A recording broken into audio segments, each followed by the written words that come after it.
Bonjour à tous, je suis Odile Jean-Baptiste, participant de la carrière de langues étrangères de l'Université Wapa à Nagua.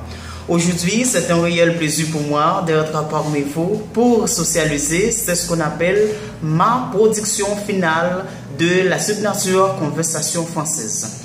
Donc, pour introduire ce travail, on dit que ce sont les idées qui mènent le monde. Néanmoins, certaines personnes croient dans le décor. Dans cette perspective, un moraliste se demande que deviendra l'être humain en 50 ans? Que sera notre monde dans une cinquantaine d'années? Qui osera penser au-delà, regarder au loin notre planète se dégrader et ses peuples s'entre-déchirer? Donc, dans cette même perspective, certains gens s'expriment en déclarant que peut-être l'homme a été inventé pour ça. Transformer la planète en 2 pour 3 géants, un hypermarché globalisé, puis disparaître. La logique actuelle de notre mode de vie conduira à la fin du monde dans les 50 prochaines années. Mais ce n'est pas grave. On peut aussi s'amuser en attendant. Donc, une analyse succincte va faire jaillir le jour sur ces interrogations et ces doutes-là dans les lignes qui suivent. Donc, dans le développement, je viens de socialiser avec une amie sur le futur et ses surprises sur la revue de l'être humain en 50 ans. Donc, nous avons constaté que peut-être la Terre sera inhabitable par l'homme dans 50 ans.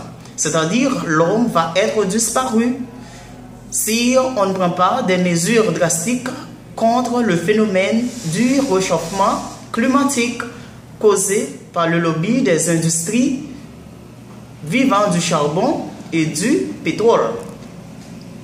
Sans doute, l'utilisation massive du charbon et du pétrole, couplée à une exploitation massive de l'eau douce, des terres agricoles et des océans, amènera un réchauffement climatique et un appauvrissement à 1 degré insupportable.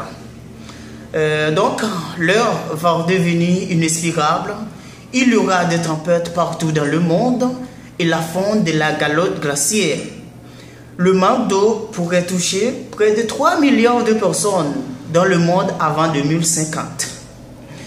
Les glaciers continentaux qui jouent un rôle capital dans le cycle de l'eau en stockant l'eau d'hiver pour la restituer en été, fondront partout. Donc, par conséquent, si le permafrost de la Sibérie fond, l'emballement climatique pourra nous emmener vers une terre inconnue. On sait bien qu'après Dieu, si l'homme est la mesure de toutes choses, c'est parce qu'il injecte du sens dans le monde. Si la conscience disparaît, c'est la signification du monde qui disparaît également. L'homme est donc bien la mesure de toutes choses, car sans l'homme, les choses sont détruites. Cela veut dire que si l'homme se dispose à freiner le fer du réchauffement climatique, la planète sera formidable en 2050. Parce que, selon la revue de la presse, l'homme du futur, édition 2050, verra plus loin et dans le noir, ne connaîtra pas la fatigue, vieillira moins vite grâce au progrès technique, ses capacités mentales et ses physiques seront démultipliées.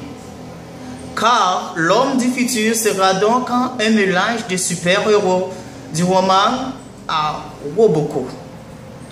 Et donc, pour conclure ce travail, on dit que pour faire démentir le prophète de malheur qui nous annonce un monde plus injuste et cruel envers 2050, il faut convaincre nos dirigeants d'agir autrement, tenant compte de l'avenir de nos enfants.